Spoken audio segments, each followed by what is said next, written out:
morning, ladies and gentlemen.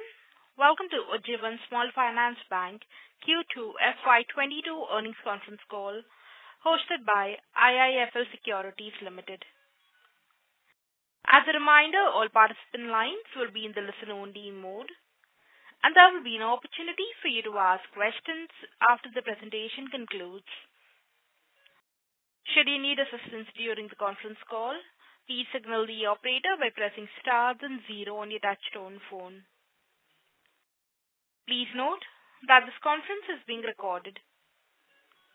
I now hand the conference over to Mr. Alpesh Mehta from IIFL Securities Limited. Thank you, and over to you, sir. Thanks, Lizanne, and good morning, everyone, and welcome to 2Q and 1H FY22 earnings conference call of Ujjivan Small Finance Bank. From the management, we have Mr. Martin P.S., Officer on Special Duty and Head Operations, and other senior management from the company to discuss the results. Now, without much ado, I hand it over to Martin for the initial comments, and post which we will have a Q&A. Thanks, and over to you, Martin. Good morning, and welcome to our earnings call. Hope you all are safe and healthy.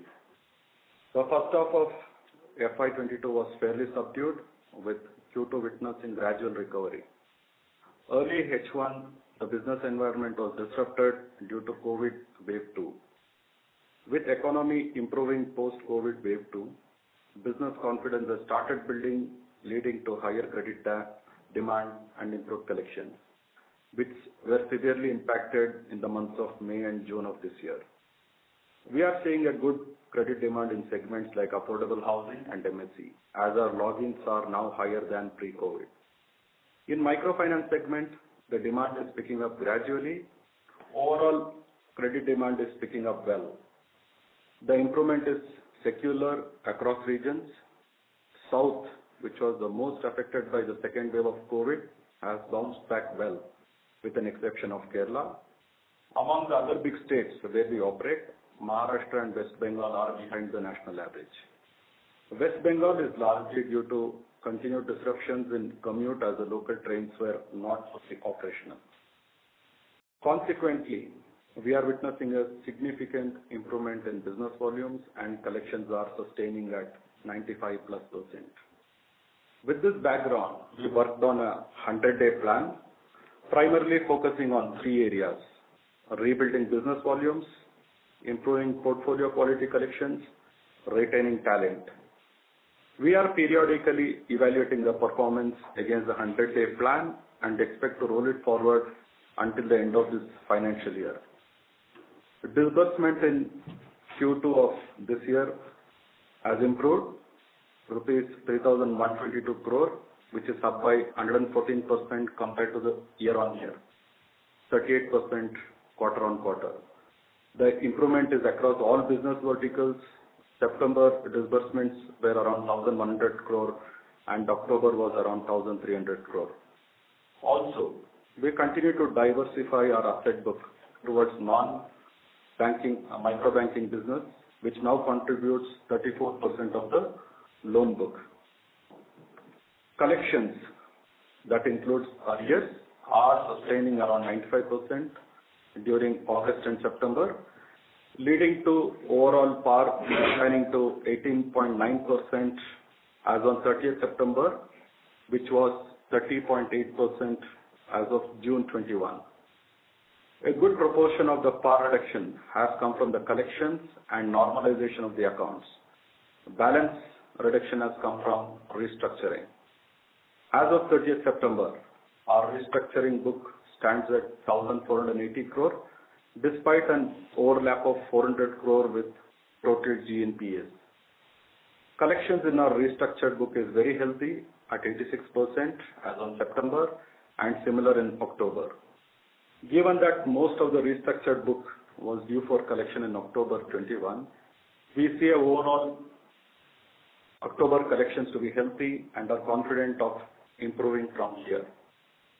We have also focused to empower employees during this period and try to address most of the employee concerns. We have started to see some withdrawals of resignations across mid and junior levels. Talking about Q2, I would say it was a very good quarter as disbursement moved up significantly and collections too have improved. We see the momentum continuing in October 21 as disbursements was significantly higher than September. Few key highlights of Q2. Gross advances at 14,514 crores, up by 5% year-on-year, 3% quarter-on-quarter. Microfinance disbursements of 2,130 crore, up by 95% year-on-year, 170% quarter-on-quarter. Secured book has improved to 32% as on September, compared to 23% as on 30th September 20. Total deposits stands at 14,090 crores, up by 31% year-on-year, with total retail deposits at 52% versus 49% in Q1 of this year. CASA deposits have grown by 79% year-on-year to rupees 3,166 crores, or this contributes to 22.5% of the total book. Also, with the continued focus on improving product mix and encouraging customers to use CASA accounts for transactions, we continue to see increase in average balances across our CASA accounts. We have acquired 1.8 lakhs new customers into retail liabilities during Q2 of this year. With strong growth in retail liabilities, our cost of funds continue to decline. For Q2 of this year, our cost of funds was at 6.3% against 6.5% in Q1. Collections in microbanking improved at 95% in September 21 from a low of 71% in May of this year and 77% of June. Moving on to provisions. Book coverage is at 10.4% as on September 21, including a 34% provision coverage on restructured book. Tier 1 capital at 20.8% with capital adequacy ratio at 22.25% as on September. Liquidity coverage ratio at 151% as on 30th September. Now coming to reverse merger.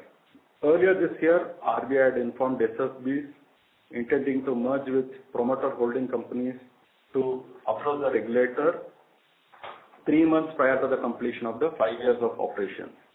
Accordingly, the bank's board has approved the scheme of amalgamation with our promoter entity UFSL.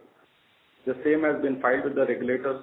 We are now in the process to get various regulatory approval. We believe the process will take around 12 to 15 months to execute. On the senior management, the board has submitted names of 2 candidates to RBI for the post of MD and CEO. Also the board is close to fill in other key leadership positions like CFO, CHRO, CTO. In fact, few have been closed, and we are delighted to mention that a few very good leaders would be joining us and adding to our overall management strength. In the interim, we would like to assure you that the bank has a strong leadership team with relevant and varied experience across banking functions and businesses. Also, we have a strong and independent board to guide our strategy and execution. On the closing comment, I would like to say the extensive level of vaccination drive across the country gives us confidence regarding potential third wave or its impact. At Ujjivan, we have been driving employee vaccination over the last few quarters. As on date, 95+% of our employees are vaccinated, and the numbers are growing up as per our plan. We have also started to help our customers and their families to get vaccinated. This, coupled with rising trends in the economy, makes us believe we are nearing the tail end of the COVID situation.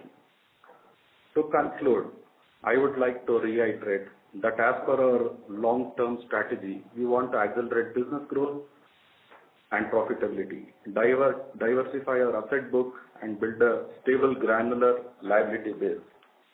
In the process, we would continue to use technology as a key enabler. On immediate basis, our primary focus is to improve portfolio quality, collections, and rebuild business volumes. Increasing collections across verticals, especially from restructured and NPA pool. Reducing PAR and rising disbursements gives us confidence that H2 of FY22 will be significantly better than H1. We have recently got detailed audit of our portfolio quality done by an independent expert. Accordingly, we have taken accelerated provisions and further strengthened collections team and overall governance level across functions. With improving business momentum, with our deep understanding of our target customer segment and focus on delivering relevant product or services with superior customer service level, we do not expect any major surprise in our business performance or any spillover impact in FY23. I would like to stop here and open the floor for question and answers. Thank you. Thank you. Ladies and gentlemen, we will now begin with the question and answer session. Anyone wishing to ask a question may please press star and 1 on your touchtone telephone. If you wish to remove yourself from the question queue, you may press star and 2. Participants are requested to use handsets while asking a question. Ladies and gentlemen, we will wait for a moment while the question queue assembles. Participants, in order to ensure that the management is able to address questions from all participants in this conference, we request you to limit your questions to 2 per participant only. The first question is from the line of Shreepal Doshi from Equirus. Please go ahead. Hello, sir. Good morning, and thank you for giving me the opportunity. So firstly, the question is with respect to the new MD and CEO that we have sort of shortlisted. So just wanted to, will the strategy be to bring in somebody from the same ecosystem, or will it be something wherein we'll have separate business heads for each of the segments, and then there will be one person looking at the entire ecosystem? So how are we incrementally looking at it?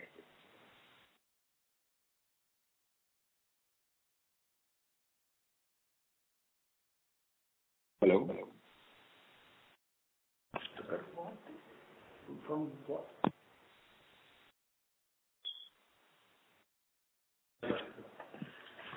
Good morning. I'm Carol Furtado, Chief Operating Officer of Ujjivan Small Finance Bank. Thank you for your question. We have submitted all our applications. Ladies and gentlemen, thank you for patiently holding. We now have the line for the management reconnected. Over to you, ma'am. Good morning. Sorry for the disconnect. I'm Carol Furtado, Chief Operating Officer of Ujjivan Small Finance Bank. Thank you for your question. We have submitted applications to the Reserve Bank of India on the MD designate, and the board has taken a call. We are awaiting the response from the Reserve Bank of India. The submission has been done within the stipulated timeline. Thank you. So just the follow-up there was that incrementally we are moving towards changing the loan book mix. That's clear from the commentary also, and we are looking at 50% split, which is also indicated in the last quarter. So how will the management rigid look like in order to take care of the another 50%, which will be secured sort of a portfolio? So what is the strategy that we are looking at in order to go towards that loan book mix? Shreepal, just a query. Your query is still on the management, or your query is on how the business will perform, on the business strategy? Both. So it's because that will drive the strategy. So from that perspective, wanted to understand a few things. So.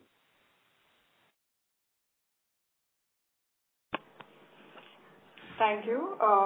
We have a very good leadership team in place, and this team is aligned to the quality growth that we envisage for the bank in the medium and the long term. We have also seen a lot of progress, in each aspect of our business and positive changes on all fronts, including our people and collections. We are very hopeful of a very good second half of the financial year, and we will build a strong base to achieve the plans we have set for the next 2 to 4 years. If I have to get into business vertical-wise, affordable housing, we are seeing a very good traction, especially in the last 2 months. Our logins have already reached higher than the pre-COVID levels and are at an all-time high. As COVID fears are reducing, people are spending on house purchase and construction, and this is evident from the growth in the construction sector. We, over the past 4 years, have built a very strong book, and which makes us a very meaningful player in this segment. We look now to consolidate our position in the industry and become one of the top best lenders for affordable housing. We are working on various areas to increase our efficiencies in terms of products and service offerings. The other area of focus for us is the MSE book, which has been a star performer for us in the half year one. We have been incubating this business for over 4 years and are confident to move to the next level in terms of product offerings. Onboarding, again, as you touched upon the people side, we have onboarded the right talent across all levels and have a skewed approach towards secured lending, which is giving us good results. We believe we can become a preferred lender to our customer segment in the medium term. We will go strong on fintech partnerships to complement our customer acquisition and growth. In fact, our first fintech partnership has been very encouraging, and we have built a strong book in record time. If we have to look at our newer lines of business, which is the personal loans and the vehicle finance, both these businesses are currently small, but we are confident of growing them fast. We have a good leadership team in place and skilled people in place. These businesses are at a stage where MSE and housing were 3 years back for us. We will accelerate our growth here again through fintech partnerships. In the medium term, here too we will create a niche for this segment. Microfinance continues and will continue to be a key focus area for us. We are gradually opening up to new customer acquisition. We are amongst the leaders in the industry with a very rich legacy, and business would continue to be a meaningful contributor to us, to our overall volumes. All our business verticals will grow with a customer segmentation approach. We will introduce newer lines of businesses after careful research around customer needs and if it makes business sense to us. I hope that answers your question. Yes, ma'am. Thank you so much for that detailed answer. Just a number-related question. So, of our restructured book, what would be the spread of it in terms of SMA 1, 2, and NPA? Because I suppose you already indicated that 400 crore is already is in the NPA pool of the restructured book. So how will that spread over SMA 1 and 2?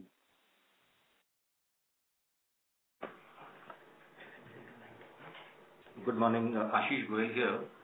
So the 400 crore of NPA that you're referring to is from the Resolution Framework 1.0.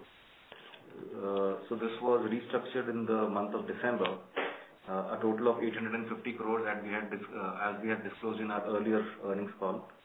And from that, 400 crores, which is about 46%, had moved into NPA. The balance has got recovered or are into non-delinquent buckets. The risk on this portfolio going forward is close to zero. There will be recoveries from this pool now, which we are seeing a very encouraging trend. On RF 2.0, the repayments have just started in the months of July, August, and September. We're seeing a very good trend there.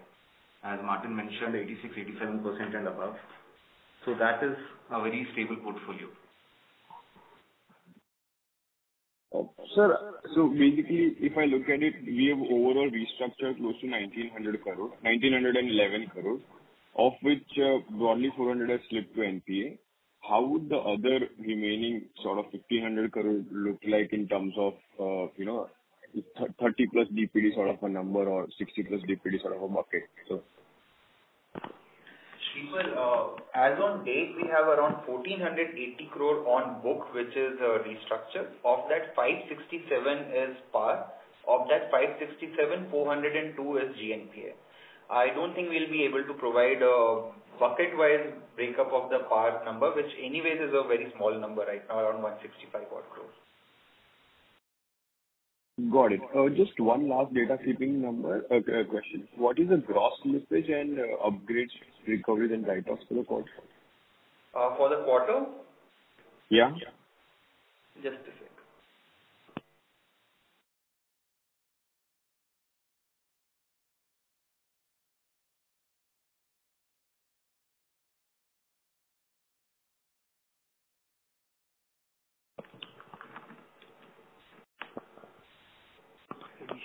Yes, 600 is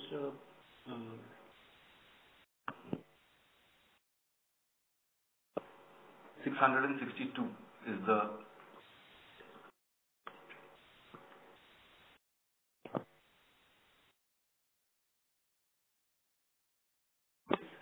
600 is the gross slippage in quarter two. Okay.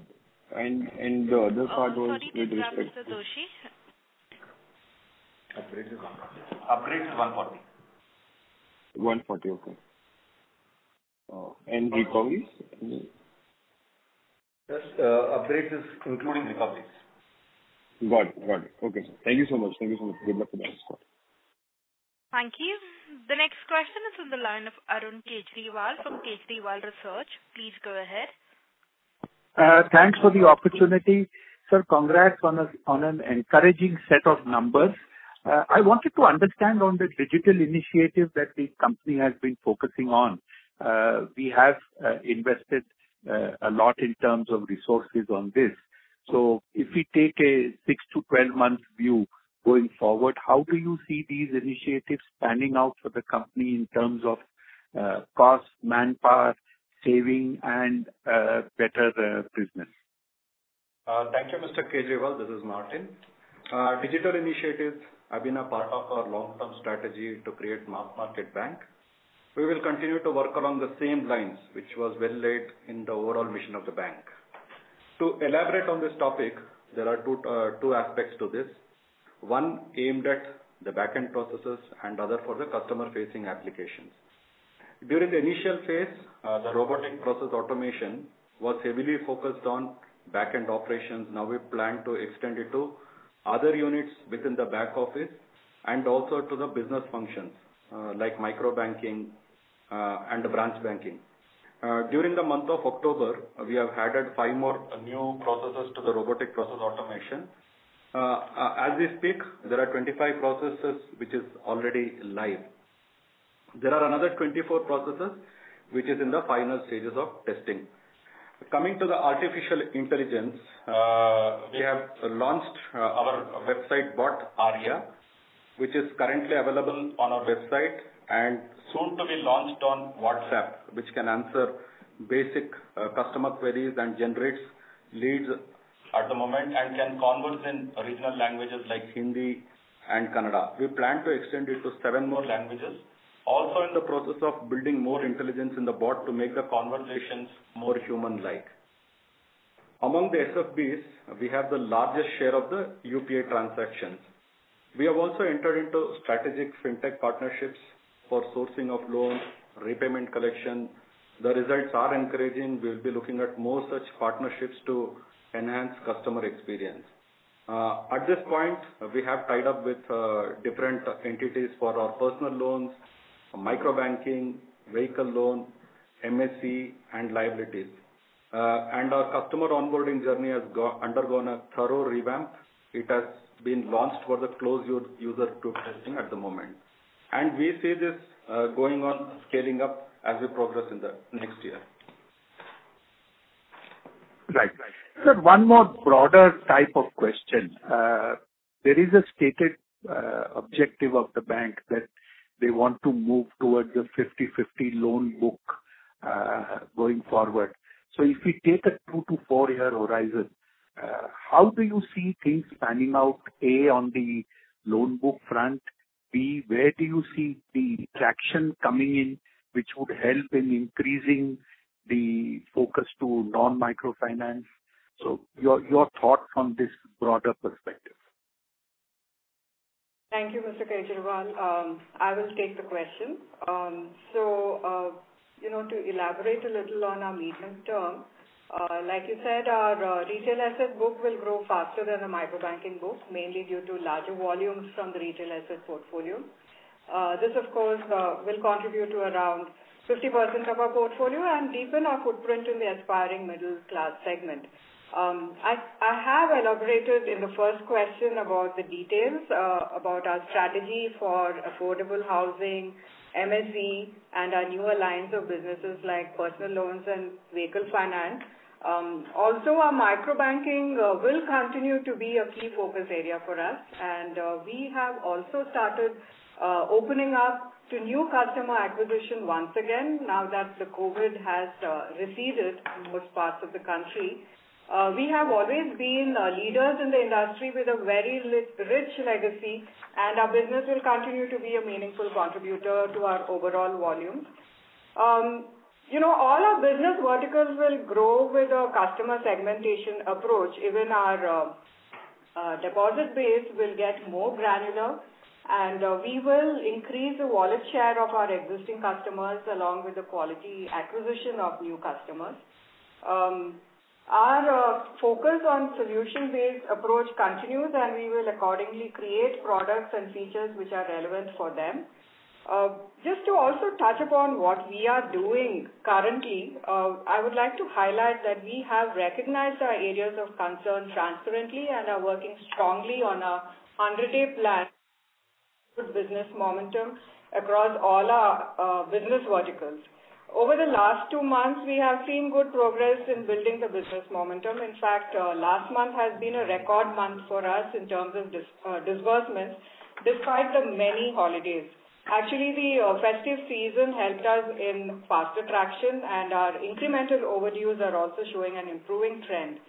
Like I said earlier, we have a very good leadership team aligned to the quality growth we envisage for our bank. And based on the progress in each aspect of our business and the positive changes we are seeing on all fronts, including our people sentiments and increase in our collection efficiencies, we are confident of a very good second half for the financial year. On this strong base, we hope to achieve our plans that we have set for the next 2 to 4 years. Thank you. Thanks, ma'am, for that elaborate question. I'll join the queue for any other questions. Thank you. Thank you, sir. Thank you. The next question is from the line of Vivek Ramakrishnan from DSP Mutual Fund. Please go ahead. Good morning and festive seasons. Greetings. My questions are all around the GNPA and collections. I've noticed that the cumulative collection efficiency has gone over 100%. So do you expect a strong pullback of GNPA in the current quarter? Do you get a sense that this is peaked? There are also specific problems that you have cited in states like West Bengal, transport issue, and Maharashtra political issues. Is there some resolution of these issues that is going to help accelerate the recoveries? Thank you, Ashish here. So, to answer your question on GNPA, yes, as you suggested, there will be a peaking out, and we've seen a very, very good traction in Q2 after the reopening of the economy. Post the lockdowns eased out, there has been a very, very solid rebound on collections. We are getting incremental collections over and above the month dues, month on month. So the GNPA, as we see, will peak out sometime now, and there should be some recovery. We've put a very solid infrastructure on ground so that recoveries from NPAs start accelerating from here onwards. We would also like to state that there has been, a very good progress on the SARFAESI action on secured assets that we have initiated in Q2, that we should see results happening Q3 onwards. So we should see some good recovery from NPAs. As far as your query on the specific states are concerned, I think West Bengal we are seeing some traction as the local trains are now starting soon or they've already started. They've already started now. Maharashtra is a slow process, and we had limited our exposure as a strategy to areas which are less politically active in Maharashtra. However, the state has always been a laggard since the COVID has been there. So we are seeing the recovery in Maharashtra continues to be slow. However, having said that, in the month of October, the collection efficiency is reached around 92%, which is more or less reaching the national average now. So though slow, but steadily it's moving up.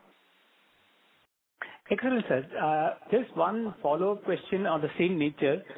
Do you see that the customer cash flows have improved significantly? I know they might be having some lags, but is there hope that the worst is over for your customer base? So, in the last 2 or 3 months, we have seen that the non-delinquent pool has remained very steady. So our incremental overdues has come down to less than 1%.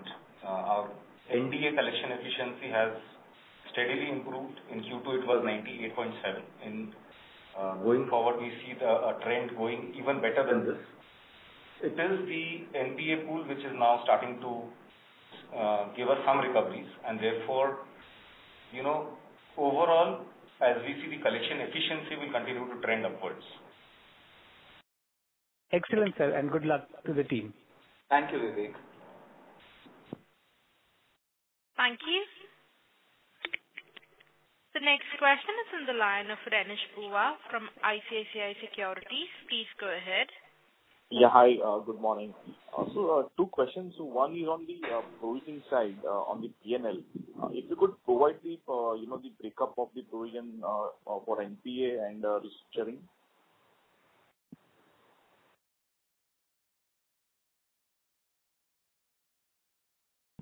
Hello?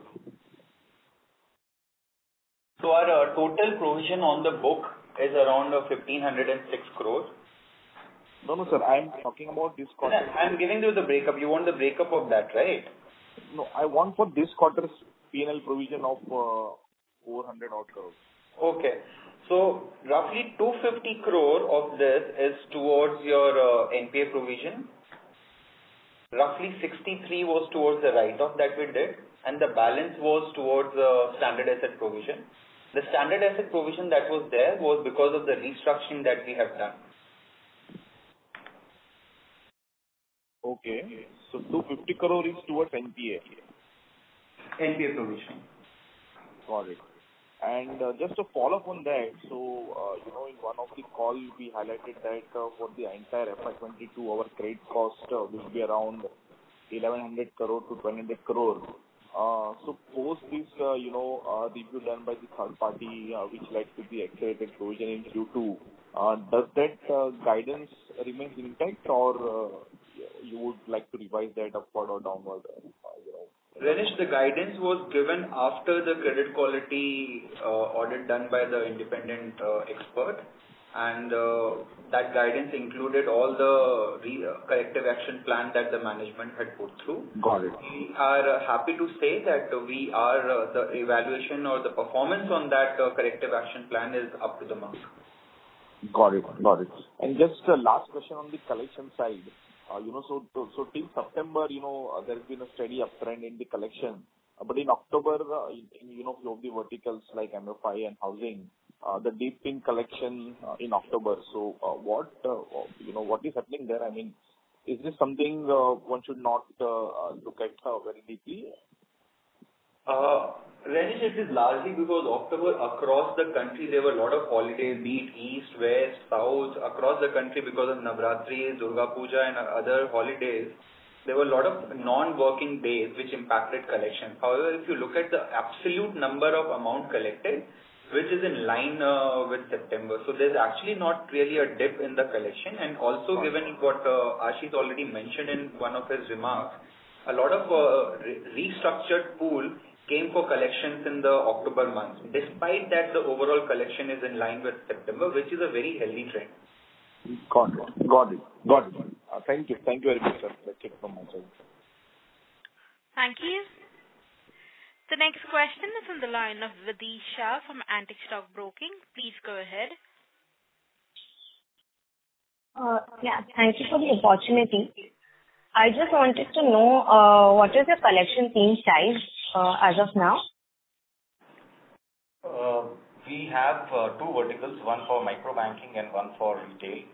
In retail, we have a team strength of about 175 people and agencies. So we have empaneled about 50 agencies across the country. So they would have their own set of about 3 to 4 people in each agency. On micro banking, we have a team strength of about 2,200 people. Okay, and how much has it increased over the last 1 to 2 quarters? A net increase of about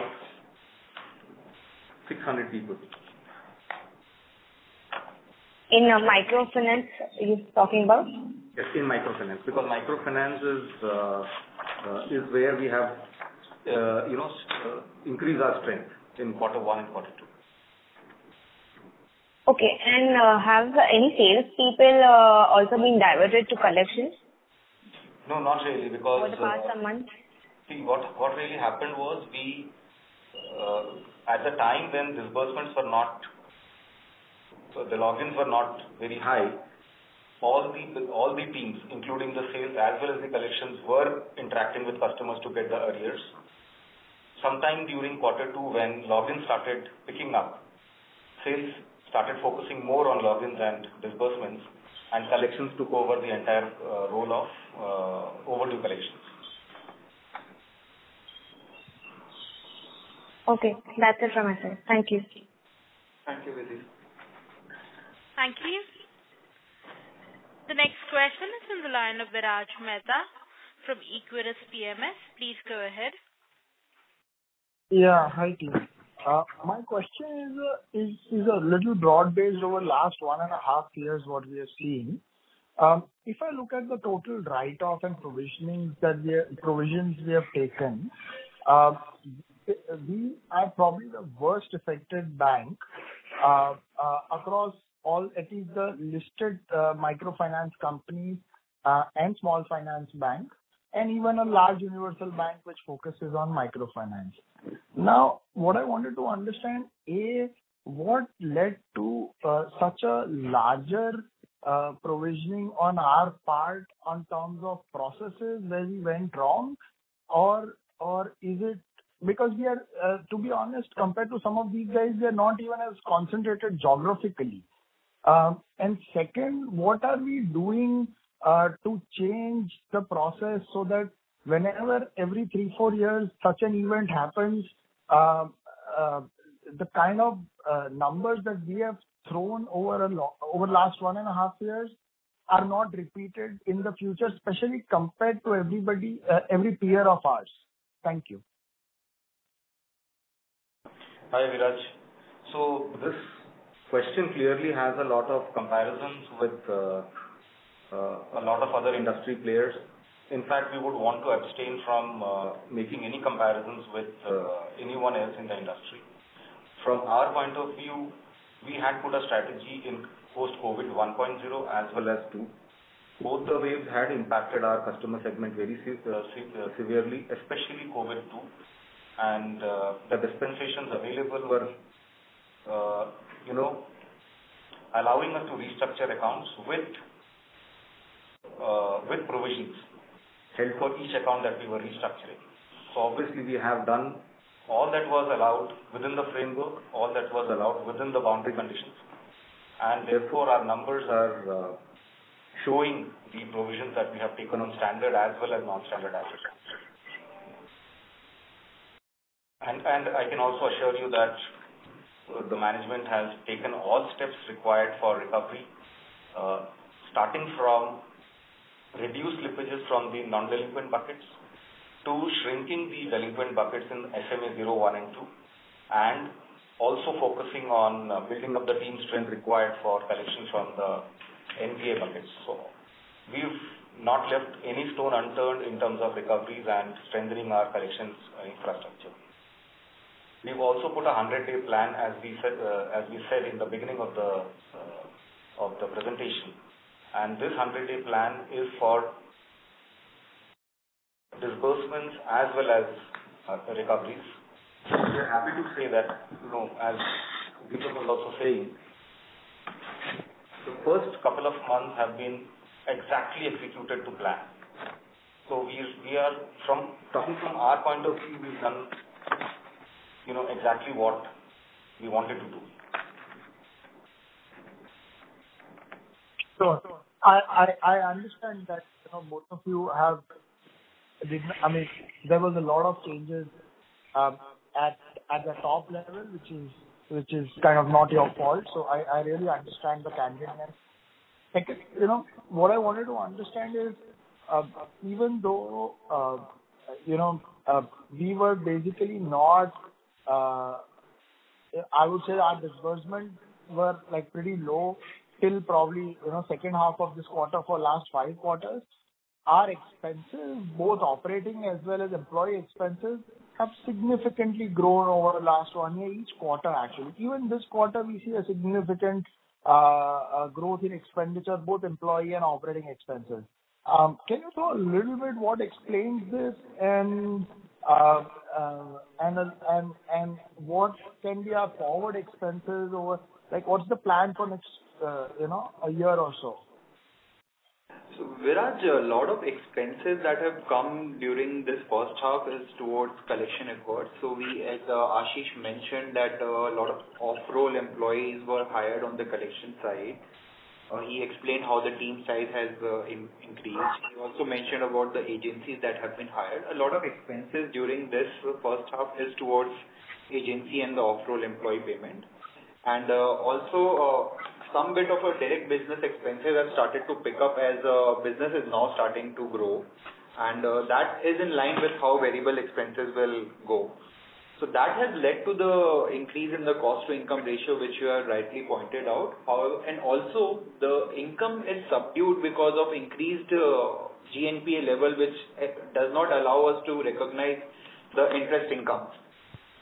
Even versus June, the GNPA has gone up by 200 basis points, which led to further de-recognition of interest income. So that is the reason why cost to income and other expense ratios are looking a little higher side. However, we can say that with the given plan that we are working on, things will fall in place by the time we are about to end the year. So I was talking about the issue. I was talking about absolute factors which have gone up significantly, especially over quarter. Just last week, sorry to interrupt. Viraj, your voice is breaking up. Sure, sorry. So just one last thing. We have been a shareholder of the holding company and the bank for 4 years now. We would really appreciate. We had Sumit on the call last time, kind of explaining the problems that we were going through. Would have really appreciated him also being on the call, especially when we are seeing this transition happening. Once we have the MD and the CEO, it's great. It's just a suggestion, and I hope we do well going forward. Thank you so much. Thank you, Viraj. Thank you. The next question is from the line of Yash Dantewadia from Dante Equity Research. Please go ahead.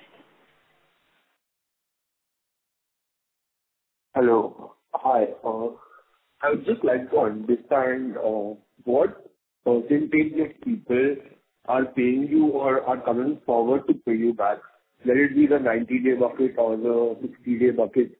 I just want to understand the trend that has been happening since the last 2 to 3 months. That would be great. Hi, Yash. So, when we were going through quarter 1, the COVID-2 wave, we had done a little research with a set of customers, and we found that almost 60% of the customers had seen a severe impact on their incomes.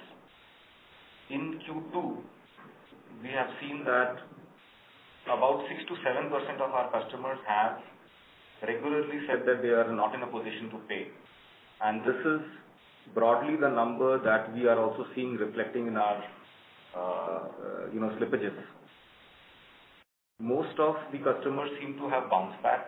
There has been a good trend of repeat customers taking further loans, which is a good indicator of customers, starting to revive their incomes, revive their livelihoods.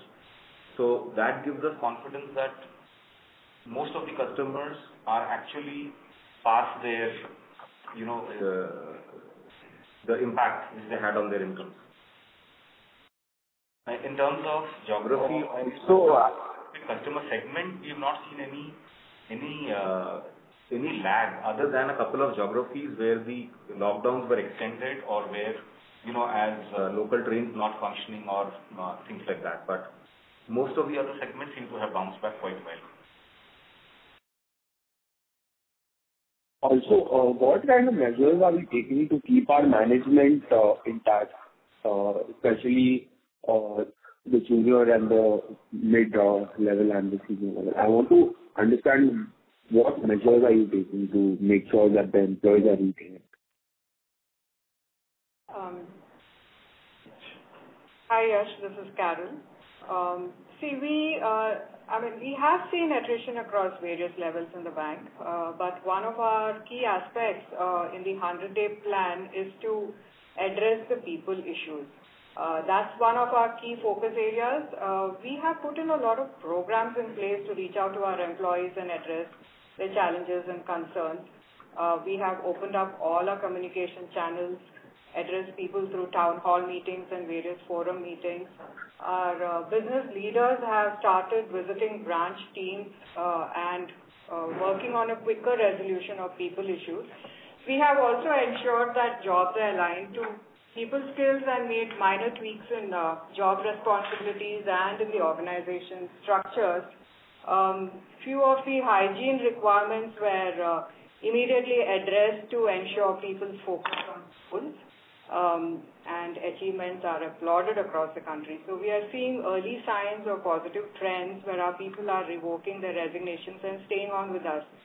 The attrition at the leadership level is due to personal reasons. We have started the recruitment process and have shortlisted few positions and closed a few positions, as was addressed in the initial speech by Martin. We are very happy with the people quality that we are attracting from the market. But that said, we have a very strong internal leadership team in place who are very well capable of taking forward the strategy for the bank. Hi, Karen. I just have a follow-up question on what you just said. Is it for me to understand that the resignation trend is over? I mean, is that what you're seeing on the ground? Yeah, people have been withdrawing their resignations. We have been able to give them a lot more satisfaction in the roles. And now, since the economy is rising,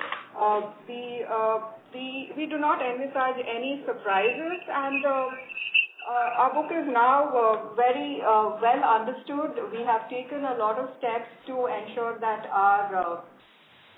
we have recognized our areas of concern transparently. We have seen a lot of achievements in the last 2 months, and we are seeing progressive results. So the board is also very close to filling up key leadership positions like the CFO, CHRO. This was addressed in the inaugural speech. And we are also delighted to mention that we have very good leaders who would be joining us and adding to our overall management strength. So we do not envisage any surprises in the future.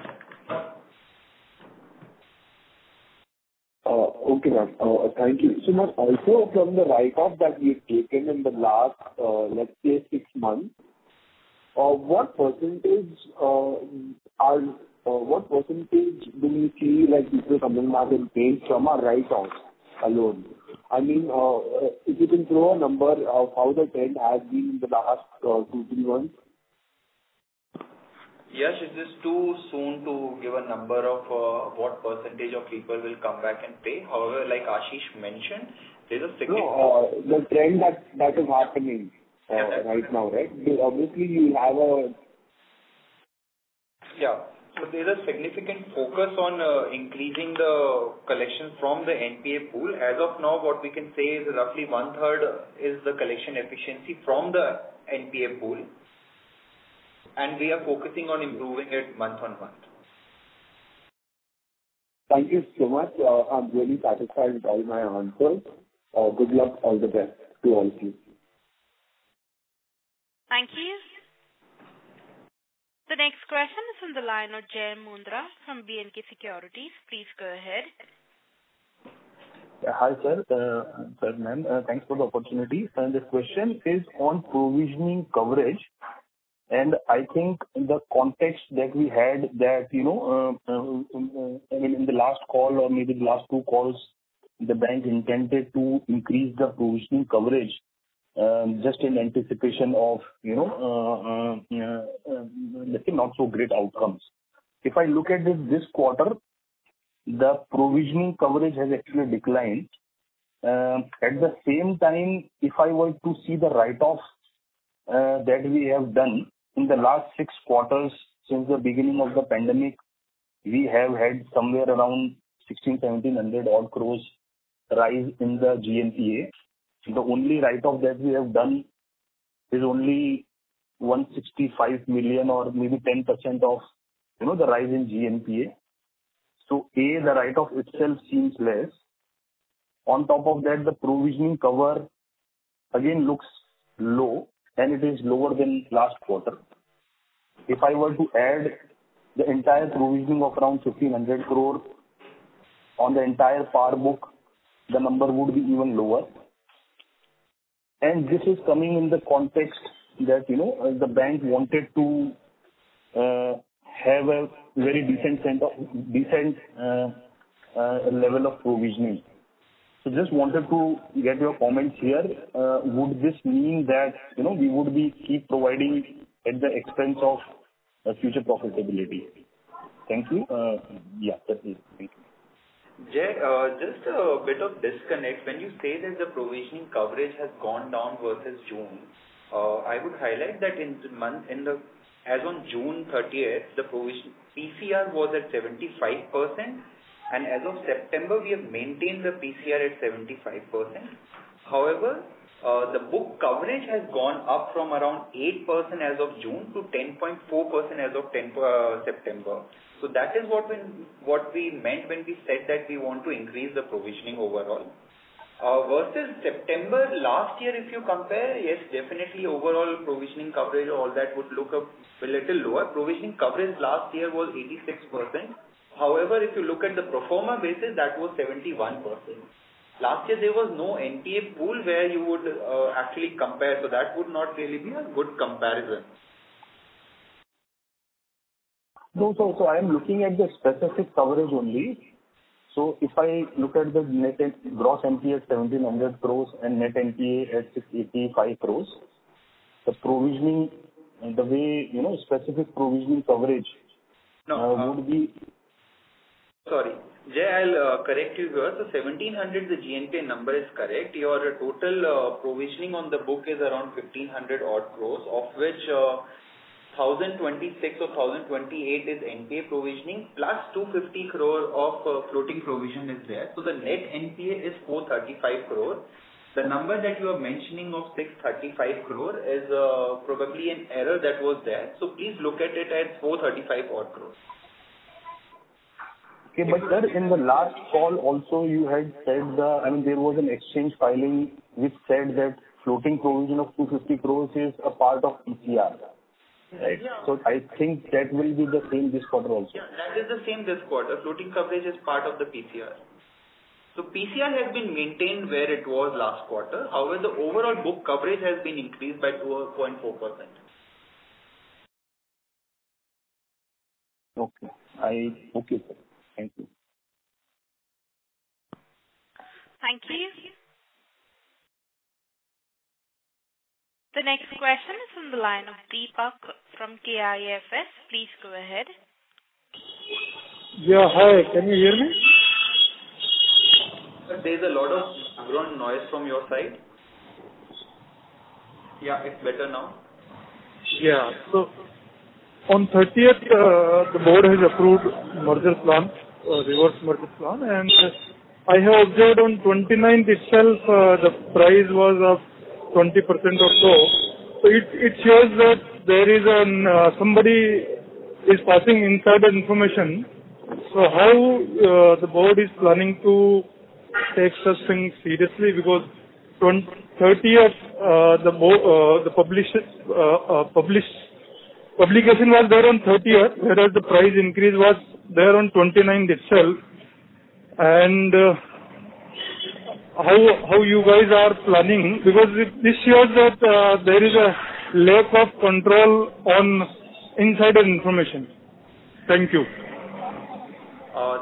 Deepak, I would highlight that we got the RBI letter in the month of July, and post that in our August communication and every communication post that, we have maintained that 1st November is the date when we are eligible to file with RBI, and we would try and stick to the timeline. So the bank went ahead with the timeline, and how market reacted basis our earlier communication and recent communication is as per how market participants behave. So we cannot really comment on that. From our side, I can assure you that all compliances and all norms were followed, and we were quite tight on that. As per the timeline, as I already mentioned, it was an open secret that we would be looking to file in the first week of the November itself, which we have maintained in every conversation of ours with the industry.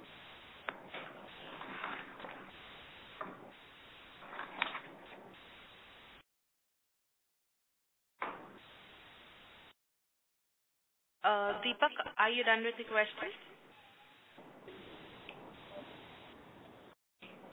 Hello, Deepak.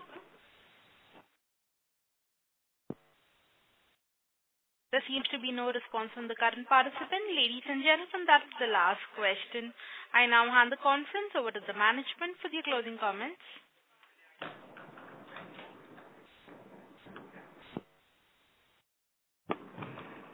Thank you all for participating on this call. Look forward for a good performance in the second half. Thank you. Ladies and gentlemen, on behalf of IIFL Securities Limited, that concludes this conference call. We thank you for joining us, and you may now disconnect your lines. Thank you.